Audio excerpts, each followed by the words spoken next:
53장 1절로 12절까지 말씀입니다. 구약성경 1033페이지. 1033페이지요. 구약성경. 이사야서 53장 1절부터 12절까지. 찾으셨어요? 네. 우리 천천히 같이 길지만 제일 성경에서 가장 중요한 곳입니다. 같이 읽겠습니다. 시작. 우리가 전한 것을 누가 믿었느냐?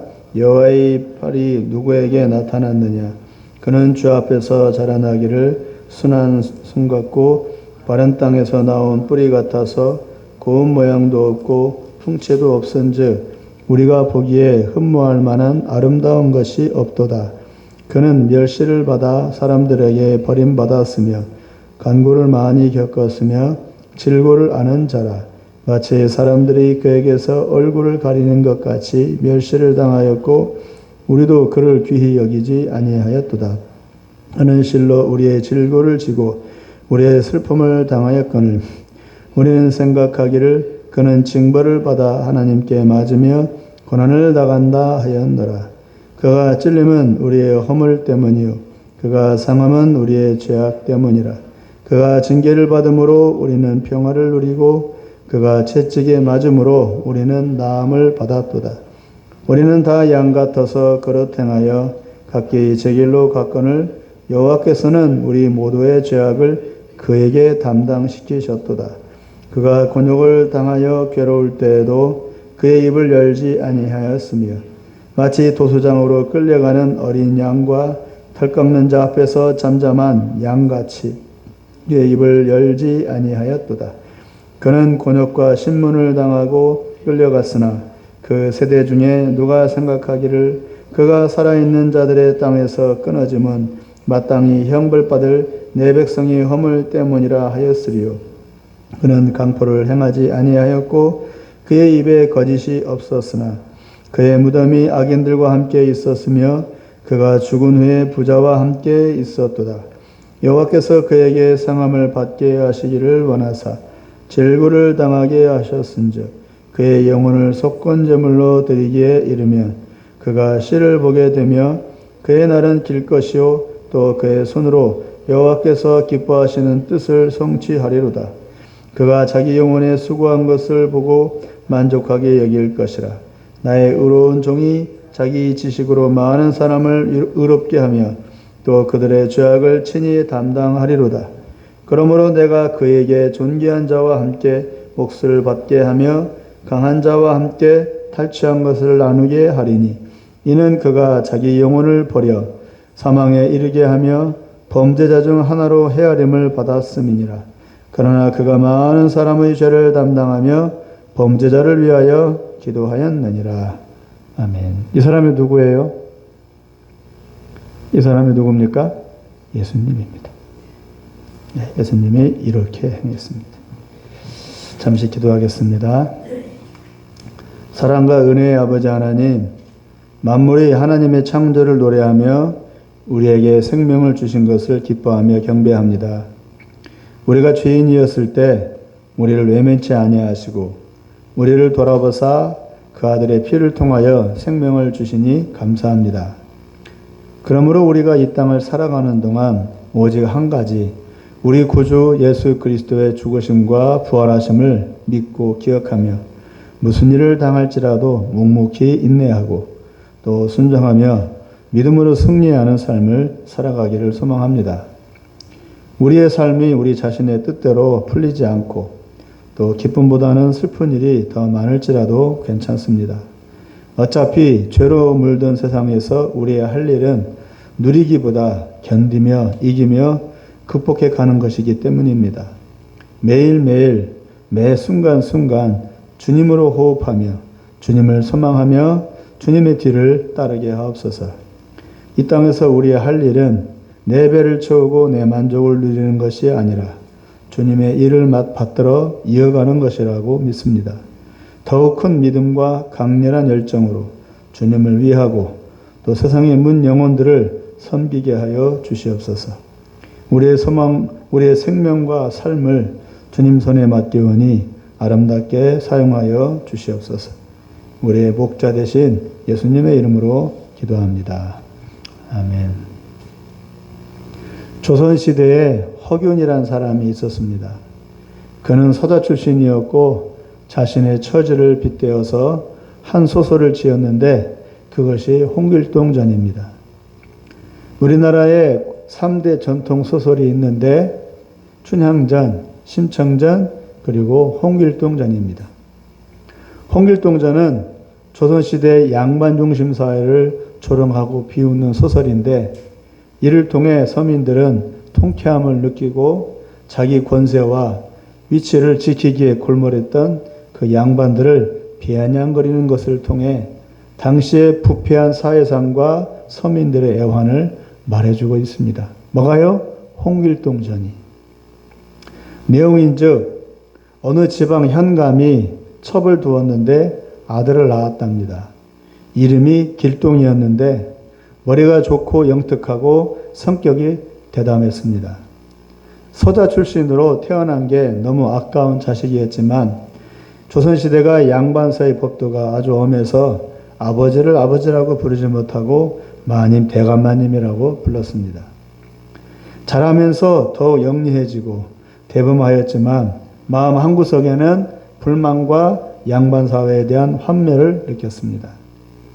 홍길동은 학문에 뛰어났고 무예에도 월등하였으며 리더십도 탁월해서 그를 따라 아이들이 많이 모였습니다.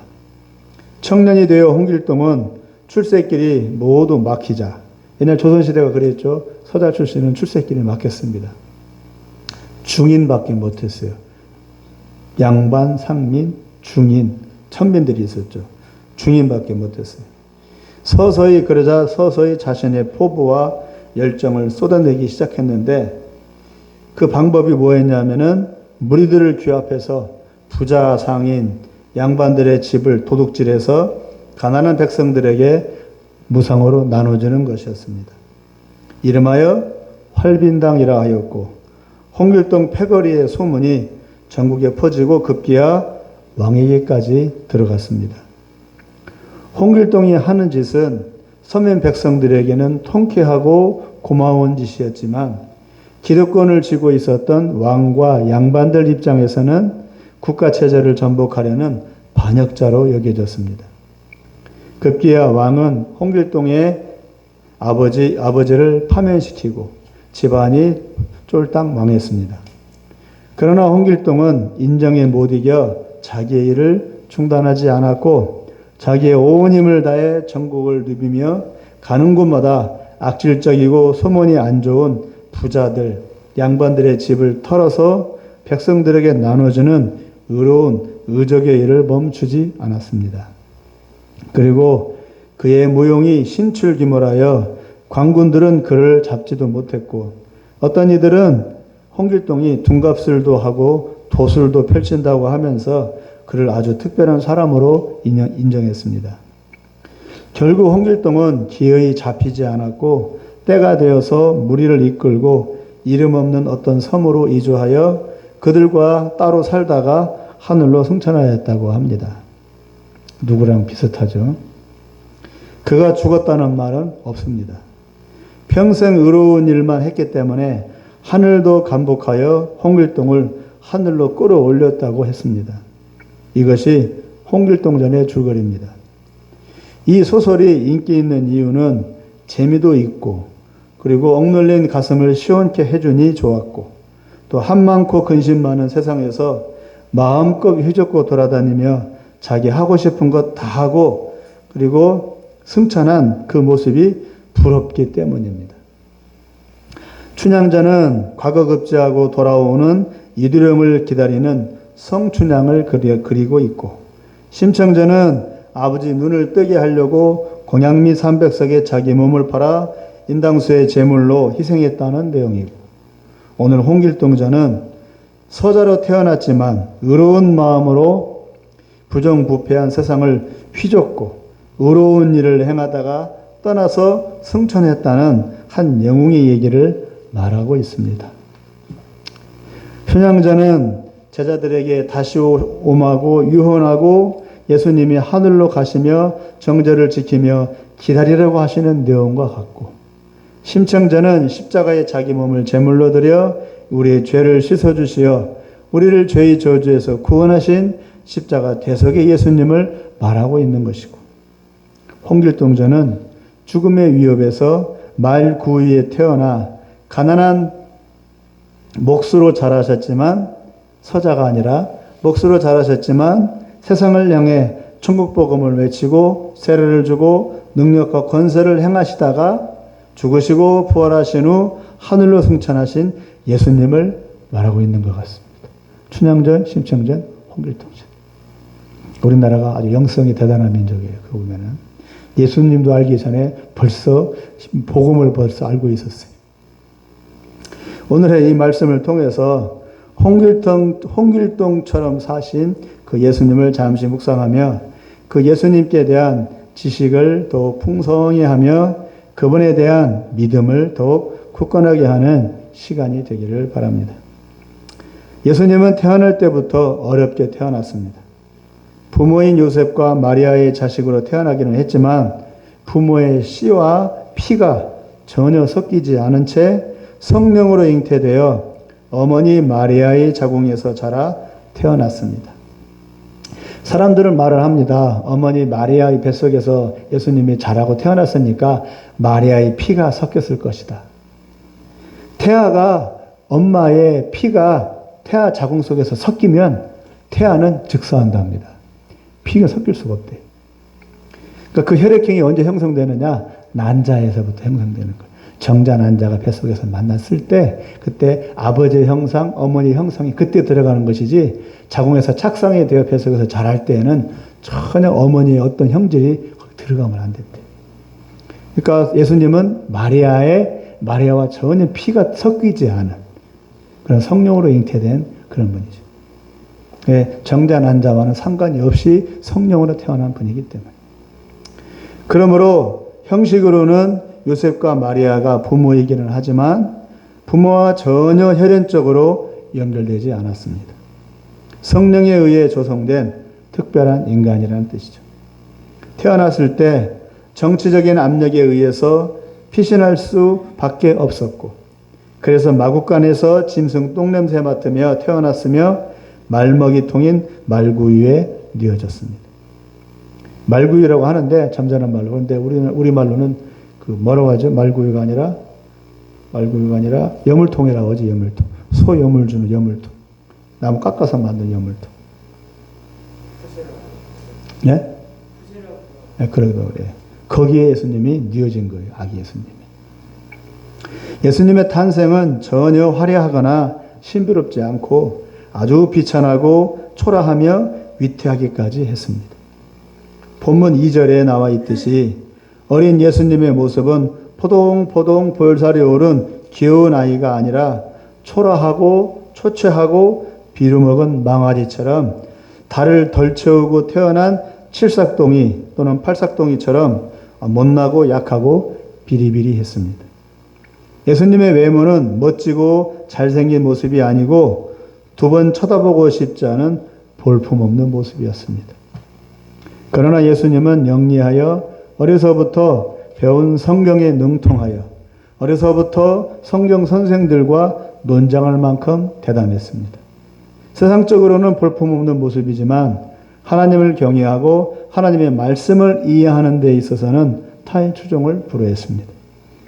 왜냐하면 예수님은 세상의 위인과 영웅으로 오신 분이 아니고 세상으로 하여금 하나님을 알게 하고 세상을 대신해서 벌을 받아 자기 몸으로 구원의 길을 열어주기 위해서 오신 분이기 때문입니다. 예수님이 살던 당시에는 세 부류의 지도자 부류가 있었습니다. 바리새파, 사두개파, 에세네파입니다. 바리새파는 성경에 능통했고 사두개파는 세상 물정에 밝았고 신앙과 삶을 적당히 타협하는 현실주의자들이었고 에세네파는 고행과 수행을 하며 세상을 등지고 오직 기도와 말씀 묵상에 전념하는 수도성과 같은 순결한 이들이었습니다. 이 세 부류가 그 당시 이스라엘 사회의 지도자, 종교 지도자들이었어요. 예수님은 바리새파처럼 성경에 능통했고 사두개파처럼 결코 현실을 부정하지 않고 현실에서 사람들을 만나고 문제를 해결해주는 현실에 충실한 분이셨고 에스네파처럼 결코 세상 속에 살면서도 세상과 타협하지 않고 하나님을 경외하며 하나님의 계시에 집중한 선지자적인 모습이었습니다. 그러니까 예수님은 바리새파, 사두개파, 에스네파 모두를 아우르는 그런 분으로 오신 겁니다. 그러나 예수님은 정치와 거리를 두었습니다. 헤롯에 대해서도 로마 총독에 대해서도 예수님은 결코 어떤 관계를 맺지 않으셨고 그들을 멀리 하셨습니다. 제자들이 정치적인 욕심과 민족주의적인 감정에 빠져 있었을 때 예수님은 하나님의 나라를 바라보며 유대민족을 넘어 열방을 바라보라고 하셨습니다. 이것이 아브라함의 약속이었기 때문에 예수님의 관심은 영원한 나라였고 영생이었고 하나님의 영광이었지 정치적인 그러한 어떤 위치가 아니었습니다. 그래서 천국복음을 전파하여 지은 죄를 회개하고 고백하여 죄인임을 인정하고 하나님께 용서해 달라고 엎드리라고 하시며 그 증거로 질병을 치료해주고 귀신을 쫓아내 주었습니다. 바리새인들의 방해와 비난이 있었음에도 예수님은 자기의 사명인 하나님을 세상에 알려주는 역할을 포기하지 않았습니다. 홍길동은 의적지를 함을 통해서 양반 사회가 잘못되었다. 바로 백성들이 고난받고 어려움당하고 있다. 정의가 없다. 정의사회가 이런 것이다. 라고 보여주기 위해서 가난하고 악한 양반들과 상인들의 것을 도둑질해서 가난한 자들에게 나누어주는 활빈당의 역할을 함을 통해서 정의를 드러냈습니다. 사회 정의를. 그러나 예수님은 이 모든 복음을 증거하고 귀신을 쫓아내고 그리고 병을 치료하는 이 모든 것들을 통해서 뭘 증명했습니까? 하나님을 증명했습니다. 하나님이 살아계시다. 정의가 아니고. 예수님은 제자들을 데리고 다니며 가난한 자들, 병든 자들, 귀신 들린 자들을 고쳐주셨고 사단에 눌린 이들을 해방시켜 주시며 자유를 주셨습니다. 어떤 자유입니까? 정치적인 자유, 사회적인 자유가 아니라 영적인 자유를 주셨습니다. 결코 왕도 바리새인들도 줄 수 없는 평강과 자유를 주셨고 그들이 자발적으로 하나님을 찾고 그 앞에 엎드리게 하는 일을 수행했습니다. 많은 가난한 이들, 불쌍한 이들이 예수님을 좋아하며 따라다녔지만 대부분은 구경꾼처럼 구경만 했습니다. 절박함과 간절함으로 예수님께 매달리는 이들은 그리 많지 않았습니다. 따라다니기는 했지만 간절히 매달린 이들은 치유받고 해결받고 구원받았습니다. 그러나 호기심에 구경하던 이들은 나중에 예수님을 십자가에 못 박으라고 외치는 자들이 되었습니다. 지금 시대에도 많은 사람들이 교회를 다닙니다. 그러나 그들 마음 가운데 얼마나 하나님을 찾고 구원에 대한 사모함이 있는가는 두 번째 문제입니다. 그런 이들이 많지 않습니다. 대부분은 그냥 호기심에, 대부분은 그냥 끌려서, 대부분은 그냥 억지로, 대부분 그냥 종교상 형식성으로 그렇게 교회를 다니는 이들이 태반입니다. 결국은 적그리스도 역할을 할 것입니다. 결국은 같이 진실로 예수를 믿는 이들을 핍박할 겁니다. 누가요? 그 어설프게 믿는 이들이. 우리나라 6.25 때 사람들을 가장 많이 죽인 사람들이 누군지 아십니까? 북에서 넘어온 공산당들, 인민군들이 아니라 바로 남노당 출신들, 남한에 있었던 남노당 출신들, 좌파들이 바로 자기 동족들, 이웃 사람들, 친척들, 친구들을 더 많이 죽였습니다. 제가 한번 고창에서 일을 하는데 어떤 경찰관 출신이더라고요. 고창 사람인데 그 사람이 그 얘기를 하더라고요. 우리 마을이 있는데 바로 우리 이웃집 마을하고 원수지간이래요. 바로 이 마을이 붙어 있어. 가빌 마을과 을이라는 마을이 붙어 있는데 마을과 마을 잘 붙어 있으니까 사이좋게 지낼만 하잖아요. 원수래.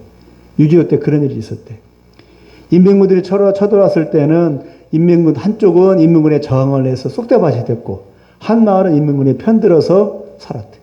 그래서 인민군의 평등 사람들이 바로 인민군에 대항한 사람들을 고발하면서 저 사람이 선생이야, 저 사람이 경찰관이야, 저 사람이 군인들이야, 군인 가족이 하면서 고자질해가지고 죽였대. 그리고 다시 인민군들이 물러갈 때, 또 국방군들이 물러왔을 때 다시 국방군 편든 사람들이 다시 또 자기 고자질해서 자기 집안을 어렵게 하고 죽인 그 사람들을 이제 복수하는 거죠. 죽이고 죽이는 일이 그때 있었대. 지금까지 원수래. 지금까지. 6.25가 끝난 지 몇십 년이 지났는데 지금까지 원수를 지냈대. 대대손수. 그래서 더 많이 죽인 사람이 누구냐? 인민군들이 아니라 사실은 좌파들이 더 많이 죽였다고 그랬어요. 서로 우리끼리 치고받고 싸우느라. 마찬가지로 마지막 때에 우리를 누가 핍박할 것이냐. 처음부터 예수를 안 믿는 그런 사람들이 아니라 어설프게 믿는 사람들이 우리를 고발하고 우리를 죽일 겁니다. 우리 옆에 있는 사람들. 우리는 같이 교회 다녔던 사람들. 저 김 집사, 이 집사. 그 사람들 우리를 고발해서 우리를 죽인다 그겁니다. 아셨죠? 무서운 겁니다. 그래서 치유받고 해결받은 이들은 예수님을 따라다녔고 나중에까지 예수님을 떠나지 않았어요. 제대로 믿은 사람들은. 최초의 교회를 세우는데 크게 일조했습니다. 그들이 마가다락방에서 성령 세례를 받고 온 사방으로 흩어져 복음을 전하게 된 겁니다. 베드로 그리고 사도 바울이 나서기 이전에 벌써부터 이 남은 제대로 믿었던 이들에 의해서 예수 복음이 이미 전해지고 있었던 겁니다. 이들이 진정한 제자였습니다. 예수님은 무리들의 모습에는 별로 무관심했습니다. 오직 제대로 믿고 제대로 따르고자 하는 몇몇의 제자들에게 관심을 기울였습니다. 많은 교회들은 숫자 불리기에 여념이 없습니다. 아무리 엎어치고 맺혀도 교회는 숫자가 말해줍니다. 현실적으로 본다면. 많이 모이면 부흥하는 교회, 괜찮은 교회고 숫자가 꽝이면 교회도 꽝인 것이 현실의 반응입니다. 그러나 예수님은 숫자에 전혀 관심이 없었습니다. 11명만이 제자로 남았을 뿐입니다. 그러나 그들 11명에 의해서 예수의 이름이 온 사방으로 퍼져나갔고 하나님의 이름이 증거되었습니다. 제자신앙이 교회의 목표가 되어야 합니다. 무리신앙은 결코 부흥이 아닙니다. 한 영혼이 제대로 신앙 고백하고 헌신하여 믿게 된다면 이것이 사역의 열매가 될 것입니다. 3년간 수없는 사람을 고치고 많은 이들에게 기적을 베풀었지만 무리들은 반대로 대부분 예수님을 대적하는 짓을 저질렀습니다. 자기들의 정치적, 현실적 바램에 예수님이 무관심했기 때문입니다. 홍길동의 의로운 일이 박수치는 이들은 가난한 백성들 뿐이었습니다. 높은 이들은 불안하고 쳐 없애고 싶었습니다. 홍길동을.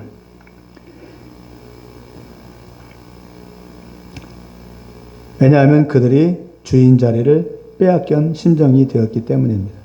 그래서 홍길동을 모반자로 몰아세운 겁니다. 예수님의 관심은 세상에서의 복되고 행복한 삶이 아닙니다. 결코 여기가 좋사오니가 아니었습니다. 홍길동은 양반들만 누리고 호의호식하는 그런 세상이 아니고 백성, 광대, 서민, 천민들 모든 이들이 다 같이 잘 사는 그런 나라를 원했습니다. 홍길동조차도 서자 출신이니까. 똑같이 양반 자식이면서도 아버지라고 부르지 못하고 출세길도 막아 놓은 세상에서는 아무런 희망이 없었습니다. 그래서 홍길동은 홍경래처럼 반역을 일으키지는 않았지만 가난한 자들을 돕는 의로운 일을 행하여 백성들의 칭찬을 들었습니다. 그러나 예수님은 공평하게 잘 먹고 잘 사는 세상이 목표가 아니었습니다. 모두가 신분차별, 가진 것, 못 가진 것에 차별이 없는 공산사회를 이루는 게 아니었습니다. 열심히 일한 자, 머리 좋고 능력 있는 자가 더 잘 되고 게으르고 부족한 자가 덜 잘 되는 사회인 것을 인정하면서도 인간이 중심이 아닌 하나님이 중심인 사회를 이루고자 하신 것입니다. 홍길동은 인간이 주인이고 백성이 주인공인 평등사회를 꿈꾸었던 것입니다. 이것이 홍길동과 예수님의 차이입니다. 유학을 아시죠? 유학. 우리나라가 유학으로, 조선시대가 유학으로 점철된 그런 사회죠. 유학의 주제가 뭔지 아십니까? 김명 사모님 아세요? 유학. 공자와 맹자를 하는 유학 말하는 겁니다. 유학의 줄거리 하나는 대동사회입니다. 대동사회. 대동사회는 뭔 뜻이냐? 사서삼경 중에 그게 있죠. 사서가 뭐죠? 사서가 뭐더라? 사서 잊어버렸네. 공자명자 말고 그 있어야 될까나? 거기에 이런 말이 있어요. 군군시신 부부자자, 그런 말이 있어요. 뭔 뜻이냐면 임금은 임금다워야 되고, 신하는 신하다워야 되고, 그리고 아버지는 아버지다워야 되고, 자식은 자식다워야 되고, 남편은 남편다워야 되고, 아내는 아내다워야 된다. 그러니까 다워야 된다는 말이에요. 그 말이 있어요. 이 말이 대동사회의 핵심입니다. 공자가 말했던 그 유학은 뭐냐? 신분사회를 없애자, 그게 아니에요. 도가의 노자는 신분사회를 없애자, 평민사회를 만들자, 그거예요. 일명 공산주의 사회죠. 그러나 공자는 그게 아니에요. 신분사회를 인정하자. 임금이 있고 신하가 있고 그리고 주인이 있고 노예가 있고, 대신 다와야 된다. 서로 위치 이탈해가지고 서로 반항하고 대들고 억압하고 그런 거 말고 서로 역할에 맞게 충실하자. 그게 군군신신 부부자자, 그런 뜻입니다. 공자가 그런 사상을 갖고 있었어요. 마찬가지로 예수님도 신분사회를 없애자, 사회정의를 이루자, 그게 아니에요. 노예를 인정하는 겁니다. 바울도 노예를 인정했어요. 저기 어디죠? 빌레몬서가 그겁니다. 빌레몬서에 노예를 인정하는 거예요. 노예를 없애자, 노예를 없앤 사회정의를 이루자, 그게 아니에요. 기독교는 그거 없습니다. 노예를 인정하자. 대신 하나님 안에서 서로 인정하자. 하나님 안에서 서로 사랑하자. 하나님 안에서 억압하고 누르고 내 이익 챙기고 그러지 말고, 그 신분 사회에서 하나님의 정의를, 하나님의 사랑을 이루자. 그것이 바로 하나님이 말하고 있는 뜻입니다. 예수님은 그런 사회를 이루었어요. 이런 점에서 예수님과 홍길동이 다른 겁니다. 이런 점에서 지금 기독교 내 좌파 목사님들이 사회 정의를 부르짖는 것과 정통 기독교하고는 차이가 있는 겁니다. 우리나라에 가장 큰 영향력을 미쳤던 장로님이 계세요. 손봉호 장로님이 계세요. 서울대 교수까지 지내신 손봉호 장로님, 저도 좋아했어요. 많은 분들이 좋아했고 많은 목사님들의 한마디로 그 선생이었어요. 근데 그 손봉호 장로님이 좌파입니다. 고신 출신이고, 그분은 장로님인데 불구하고 신학을 공부했어요. 화란에서. 그래서 설교까지 하십니다. 강단에 있어서. 그럼에도 불구하고 그분이 바로 좌파 목사님들의 선생이 되어버렸어요. 그분들은 사회 정의를, 기독교 윤리실천위원회를 만드신 분이죠. 그 기운실이라고 하죠. 기운실이 바로 좌파 집단입니다. 그렇게 변질을 되어버렸어요. 사회 정의는 하나님이 하시는 겁니다. 인간이 하려고 하는 게 아니라. 인간이 하려다 보면은 무력에 서게 되고 정치가 앞서게 되고 인간의 의지와 인간의 모든 수단 방법이 통원되게 돼요. 그렇게 되면은 결국 우리 기독교에서 말하는 것과는 참 반대로 나가게 됩니다. 지금 좌파가 그렇게 된 겁니다. 이 기독교 내에 있는 좌파 목사님들. 그러나 예수님은 모두가 무조건 평등한 그런 사회가 아니고 신분 고하, 소유 무소유의 구별을 인정하면서도 하나님의 공의가 기준이 되고, 그 공의 앞에 모든 이들이 높거나 낮거나 가진 자나 못 가진 자나 모든 이들이 하나님의 공의 앞에 순복하는 그런 정의사회를 이루고자 하셨습니다. 그래서 예수님은 홍길동처럼 무리를 데리고 다니며 가진 자들의 담을 넘어 강제로 빼앗아 가난한 백성들에게 나눠주는 그런 방법을 사용하지 않고, 가난한 백성들에게 찾아가 그들 스스로 먼저 회개하고 죄를 고백하고 새 사람이 되게 하셨습니다. 가진 부를 강제로 나눠준다고 좋은 세상이 된다고 보지 않았습니다. 더 중요한 것은 하나님 앞에 먼저 죄를 고백하고 엎드리며 용서를 구하고 하나님을 믿고 경외하는 것이라고 보았습니다. 그래서 많이 가진 높은 이들보다는 가난하고 헐벗고 상처 많은 이들에게 먼저 찾아가신 겁니다. 왜? 그들의 마음이 가난하니까. 복음을 받아들일 준비가 되어 있으니까. 그들의 마음이 이미 겸손히 준비되어 있을 것이기 때문입니다. 가난하고 부유하고 가진 것이 많으면 그것을 의지하게 되지 하나님을 의지하지 않게 돼요. 그럼 아무리 복음을 전해도 쇠기의 경일기가 되는 겁니다. 그들의 병을 고쳐주고 귀신을 쫓아내주고 정상적인 삶을 살게 해주고 원하는 이들은 예수님의 뒤를 따르는 제자의 삶을 살게 하셨습니다. 잘 먹고 잘 사는 것보다 하나님이 주인 되시고 모든 이들이 하나님을 경외하는 그런 세상을 원하셨습니다. 공자는 그것을 대동사회라고 한 겁니다. 그러나 공자는 하나님을 몰랐습니다. 그렇다고 해서 하나님을 부인하지도 않았어요. 공자는 자기가 모른다고 했어요. 하나님이 계신지 천국이 있는지 지옥이 있는지 모른다고 했어요. 천국이 없다, 지옥이 없다, 제사장이 없다, 신이 없다라고 말하지 않았어요. 공자는. 그러나 노자는 인간이 중심인 자였어요. 그런 점에서는 공자가 다 틀리지는 않아요. 다 틀리지 않습니다. 예수님의 주된 일은 도둑질이 아니고 복음을 전하는 것이었습니다. 하나님의 약속의 말씀을 생각나게 하고 자기 생각, 자기 판단, 자기 감정에 치우치지 않도록 하면서 하나님을 믿고 의지하게 하는 것이었습니다. 바리새인들과 정치 지도자들은 예수님이 민심을 빼앗아 간다고 여겼고 자기들이 쌓아놓고 가지고 있던 그 기득권을 예수님이 다 가져간다고 오해를 했습니다.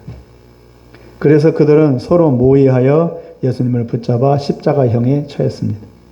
이 형벌은 아무나 받는 형벌이 아니고 가장 흉악하고 그리고 구제불능인 자를 처벌하는 아주 극악한 형벌이었습니다. 결국 예수님은 가장 잔인하고 가장 비열한 죄인이 되어서 십자가형에 처해져 죽어야 했습니다.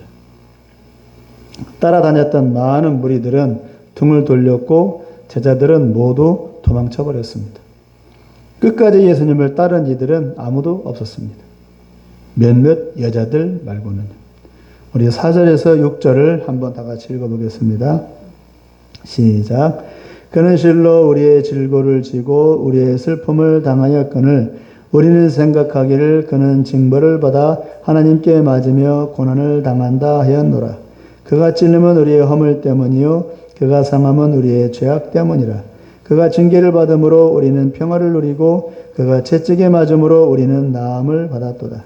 우리는 다 양 같아서 그릇 행하여 각기 제 길로 갔거늘 여호와께서는 우리 모두의 죄악을 그에게 담당시키셨도다. 홍길동은 결코 잡히지 않았고 감옥살이도 안 했고 처벌도 안 받았지만 예수님은 가장 고통스러운 형벌을 받고 죽어야 했습니다. 홍길동은 잡히면 그것으로 끝이었습니다. 한때의 푸닥거리로 끝이 날 것이기 때문에 홍길동은 끝까지 살아남아 해피엔딩을 이루었지만 예수님은 비참한 최후를 당해야 했습니다. 왜냐하면 예수님은 살아남기 위해서 이 땅에 오신 것이 아니고 잡혀 죽기 위해서 오셨기 때문입니다. 홍길동은 신출귀몰한 재주로 도둑질해서 가난한 이들에게 나눠주는 선행을 베풀었지만 예수님은 자기 스스로 세상의 모든 죄를 다 짊어지고 자기가 죽어서 세상의 죄값을 갚아 주었습니다. 예수님이 주신 것은 돈도 아니고 쌀도 아니었지만 죄값을 대신 갚아 주신 것입니다. 그리고 구원을 주시고 우리에게 영생을 주셨습니다. 홍길동과 무리들은 칼을 들고 위협했지만 예수님과 제자들은 복음을 들고 전파하며 자기들의 몸으로 당하여 많은 이들을 이롭게 했습니다. 홍길동이 추구한 것은 평등이었지만 예수님이 주고자 하신 것은 구원이었습니다. 예수님은 죽으시고 부활하시어 죽음의 권세를 깨뜨리고 영생의 소망을 주셨습니다. 홍길동은 죽음을 경험하지 못했고 자기 혼자 하늘로 가버렸습니다. 그러나 예수님은 직접 죽음을 경험하시고 그 죽음에서 박차고 일어나 죽음을 이기시고 예수를 믿는 이들도 부활의 권세를 가지게 하셨고 예수님이 승천하신 것처럼 모든 이들이 저 하늘나라 천국으로 가도록 길을 열어주었습니다. 홍길동은 혼자 가버렸어요. 무리를 남겨놓고. 그러나 예수님은 자기가 먼저 가시면서 너희들도 내 뒤를 따라오너라 이렇게 말씀하셨어요. 그게 홍길동과 예수님의 차이입니다. 홍길동의 관심은 평등사회, 차별 없는 세상이었지만 예수님의 관심은 오직 사람들, 영혼들이었습니다. 죄짐을 짊어지고 사망 권세 아래 비참히 죽어가는 불쌍한 영혼들을 구원하는 것이 예수님의 최대 관심사였습니다. 홍길동은 훌쩍 하늘로 떠나고 나서는 끝이었지만 예수님은 다시 와서 우리를 데려가신다고 약속했습니다. 혼자 가지 않고 다시 온대요. 우리 데리러. 우리 데리러 다시 온대요. 그래서 지금 교회가 존재하는 겁니다. 교회 존재 이유는 그거예요. 다시 오마 약속하신 예수님 기다리며 우리 데려가 주세요. 우리 이렇게 예배 드리고 있으니까 우리 데려가 주세요. 이게 교회 존재 이유예요. 성경대로 보면 숫자 불리기 하는 게 아니라 자기 영역 쌓는 게 아니라 그러니 한 사람 한 사람을 제대로 구원시키는 것이 중요하죠. 교회가 할 일이 그거죠. 그러니 잘 참고 견디며 믿음으로 승리하라고 신신당부하셨습니다. 기다리고 있어야 돼. 믿음 잘 지키고 기다리고 있어야 돼. 누구처럼요? 김명사 어머님 누구처럼? 어머님 누구처럼요? 누구처럼 기다리고 있으라고? 권사님 누구처럼 기다리고 있으라고요? 춘향이처럼 목에 못 쓰고 칼 쓰고 목에 칼까지 쓰고 어디에서요? 자기 안방에서 감옥에서. 우리도 목에 칼 쓰고 감옥에서 기다리래. 그러니까 평안한 거 아주 꿈도 꾸지 마십시오. 이렇게 신신당부하고 가셨어요. 그래서 우리의 소망은 다시 오실 우리의 신랑 예수님을 맞이하는 겁니다. 그분이 오시면 모든 것이 끝이 나기 때문입니다. 불평등도, 차별도, 부정도, 죄악도, 그리고 추악한 짓들도 다 드러나 끝이 나기 때문입니다. 그러므로 홍길동은 영웅이었지만 예수님은 우리의 구원자이시며 진정한 우리의 목자요 왕이십니다. 홍길동 따라가지 마십시오. 아셨어요? 홍길동 따라가면 안 돼요. 지 혼자 올라가 버리고 냅둬 버리고 그러면 안 돼요. 누구 따라가야 돼요? 예수님 따라가야 돼. 그래야 우리도 데려가지. 아셨죠? 말씀을 맺겠습니다. 12절 다 같이 읽어보겠습니다. 시작. 그러므로 내가 그에게 존귀한 자와 함께 몫을 받게 하며 강한 자와 함께 탈취한 것을 나누게 하리니 이는 그가 자기 영혼을 버려 사망에 이르게 하며 범죄자 중 하나로 헤아림을 받았음이니라. 그러나 그가 많은 사람의 죄를 담당하며 범죄자를 위하여 기도하였느니라. 우리 갖고 있는 이 성경이 있죠? 신약 성경 빼고 이 성경이 이스라엘 유대인들이 있죠. 유대인들은 예수를 안 믿어요. 유대교를 믿는 사람들은 이 성경을 똑같이 갖고 있어요. 우리랑 성경이 똑같아요. 구약 성경은 이사야서 똑같이 있어요. 근데 그 이사야서에 우리가 방금 읽은 이 이사야 53장이 유대인들이 갖고 있는 성경에는 빠졌어요. 쏙 빼놨어. 랍비 선생들이 쏙 빼놔버렸어요. 그래서 이사야서 52장, 그 다음에 54장으로 넘어가 버려요. 53장은 없어요. 우리는 갖고 있어요. 왜 빠졌을까요? 왜 빼놨을까? 53장은 누굴 말해주고 있다고요? 예수님을 명백하게 말해주고 있어요. 이걸 읽으면, 예수네? 그걸 당연히 알 수 있어요. 그래서 빼놨어요. 읽으면 안 되니까. 유대인들은 예수를 안 믿으니까. 예수를 증오하니까. 예수를 한테 침을 뱉어버리니까. 지금도 유대인들한테, 정통 유대인한테 복음 전하면 전도지를 짝짝 찢어버려요. 그냥 우리 앞에서. 그렇게 증오해요, 예수를. 왜 그래요?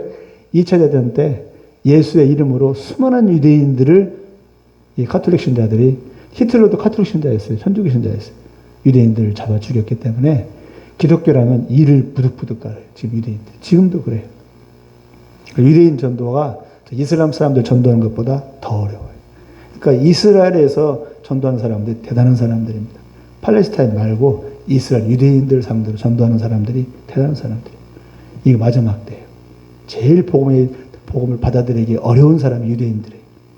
이슬람 사람들도 복음 전하면은 들어요. 그리고 받아들여요. 불교신자들도 들어요.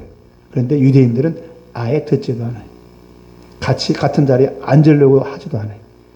그래서 지금 마지막 때 인도급에서 열심히 열방을 선교하지만, 그러나 열방을 백날 선교해봤자, 땅끝까지 해봤자 예수님 안 오셔요. 유대인들이 돌아와요. 그치? 최종 결론은 유대인입니다. 이스라엘. 그래서 지금 최발 성사님도 이스라엘에 지대한 관심을 가지고 있어요. 강의를 들으러 가야 돼요. 강의 들어야 돼. 최발 성사님 강의를 들으러 가야 되는데 가서 봉사만 하고 있어. 그러면 안 된다고. 강의를 들으라고. 최발 성사님이 뭘 말했는지. 그래야 제대로 돌아가는 걸 알죠. 지금 유대인에 대한 관심. 지금 이도급에서 가보면은 매일 찬양을 불러요. 어떤 찬양 불러요? 거의 80%가 이스라엘 찬양을 불러요. 이스라엘, 메시냐, 예수를 믿는 유대인들이 부르는 찬양을 불러요. 그러면서 아주 감을 못 잡아. 왜 자꾸 이스라엘 찬양을 많이 부를까? 옛날에는 중국 찬양을 많이 불렀거든요. 지금은 이스라엘 찬양이 태반이에요. 왜 그럴까? 이도급도 알고 있는 거예요. 이스라엘이 마지막이구나. 열방이 아니라 열방의 끝에 이스라엘이 있구나. 이스라엘이 돌아가야 되는 거야. 이스라엘 선교해야 되는 거구나. 지금 이스라엘 선교를 해야 되는 겁니다. 저 이스라엘이 문제입니다. 인간의 힘과 지략으로 세상은 평화로워지지 않습니다. 사람들이 마음을 합하고 뜻을 합해도 세상은 결코 의로워지지 않습니다. 이미 노아 때에 볼 것을 다 보았고 드러날 것이 이미 다 드러났습니다. 인간의 바닥이 드러났어요. 아무리 잘해도 인간은 죄인밖에 안 되는구나. 아무리 잘해줘도. 그게 인간의 바닥이에요. 인간에게서는 소망이 없어요. 사람의 속에는 죄밖에 없습니다. 늘 죄를 생각하고 늘 죄를 짓는 게 우리 인간의 본성이에요. 어떻게 하면 하나님 무시하고 하나님 말씀 안 듣고 내 뜻대로 살까? 이것만 궁리해. 죄를 숨기고 죄를 즐기고 같이 죄를 짓자고 권유하는 게 인간 사회입니다. 그리고 이런 풍조가 더 심해지고 있습니다. 더 죄를 즐기고 죄를 죄라고 하지 않고 해도 괜찮다고 부추기는 것, 부추깁니다. 그래서 의식 있는 이들은 새로운 세상을 이루어줄 새로운 위인과 영웅을 원합니다. 그러나 이 세상에서 진정한 영웅은 이제 끝났습니다. 진정한 영웅을 구합니다. 트럼프가 영웅일까? 택도 없는 소리. 마지막 영웅을 구하다가 누가 나타납니까? 적그리스도가 나타날 겁니다. 영웅으로. 영웅의 모습으로. 홍길동의 모습으로 나타날 겁니다. 적그리스도가. 사람들의 비유에 잘 맞으니까. 그런데 그것은 적그리스도라는 사실을 명심하시기 바랍니다. 넘어가면 안 돼요. 모두가 자기 배를 채우고자 할 뿐입니다. 영혼과 의인을 찾기 이전에 구원자를 찾으시기 바랍니다. 우리의 죄를 해결해주고 우리의 빈 마음을 가득 채워줄 진정한 우리의 구원자가 계십니다. 오직 예수 그리스도만이 우리의 구원자이시며 우리의 빈 마음을 채우실 수 있습니다. 십자가로 보여주신 하나님의 의와 예수께서 다시 오셔서 이룰 그 하나님의 나라를 소망하고 기대하며 열심히 부지런히 준비하며 사시기 바랍니다. 매일 예배드리시기 바랍니다. 내 배를 채우고 내 만족을 채우는 삶이 아니라 하나님의 말씀에 순종하고 날마다 주 예수의 이름으로 하나님을 예배하는 삶을 사시기 바랍니다. 그리고 매 순간 성령님과 교통하며 그분의 음성에 귀 기울이시기 바랍니다. 온 마음과 온 정신을 집중해서 믿음으로 주님의 얼굴을 구하시기 바랍니다. 늘어지지 말고 안주하지 말고 세상 재미에 취하지 말고 세상 오락에 빠지지 말고 주님을 고대하시기 바랍니다. 춘향이는 감옥에서 오락게임하지 않았습니다. 춘향이가 감옥에서 목에 칼 차고 핸드폰 했을까요? 안 했단 말입니다. 목에 칼 쓰고 세상 노래 부르며 즐기지도 않았습니다. 오매불망 오신다는 이도록만 기다렸습니다. 우리는 주 예수를 기다립니다. 우리의 삶의 존재 이유는 신랑을 기다리는 겁니다. 신랑 되신 예수님을 맞이할 준비를 하는 겁니다. 그날의 기쁨과 그날의 영광을 고대하며 오늘도 내일도 인내하며 우리 모두 승리하시기를 간절히 기원합니다. 아멘. 기도하겠습니다. 하나님 아버지, 오늘 홍길동을 빗대어서 예수님의 모습을 잠시 살펴보았습니다. 홍길동은 인간이 평등한 인간사회를 추구하였지만 그러나 홍길동이 놓친 것이 있습니다. 인간은 근본적으로 죄인이라는 사실을 놓쳐버렸습니다. 노아 홍수 때 그 홍수 심판을 겪고 살아난 이들은 결국 니무롯과 같이 하나님을 대적하는 바벨탑을 쌓는 인간의 모습으로 또한 다시 또 죄를 짓고 변질되고 말았습니다. 인간은 인간일 뿐입니다. 죄인의 자손일 뿐입니다. 죄만 지을 뿐입니다. 그러므로 우리의 죄 문제, 인간의 본성 문제가 해결되지 않는 한은 결코 인간 사회에 진정한 행복은 없을 것입니다. 그 문제를 해결해 주기 위해서 예수님이 오셨습니다. 그리고 완성될 것인데 그 나라가 바로 영원한 하나님의 나라입니다. 우리가 그 나라를 맞이할 준비를 하게 하여 주옵소서. 믿음으로 준비하게 하여 주옵소서. 우리를 구원하신 십자가의 은혜의 부활의 산소망을 품고 날마다 예배하며 날마다 주의 말씀 묵상하며 약속을 기억하며 말씀에 순종하는 믿음의 삶을 살아가는 승리의 삶을 살게 하여 주옵소서. 예수님의 이름으로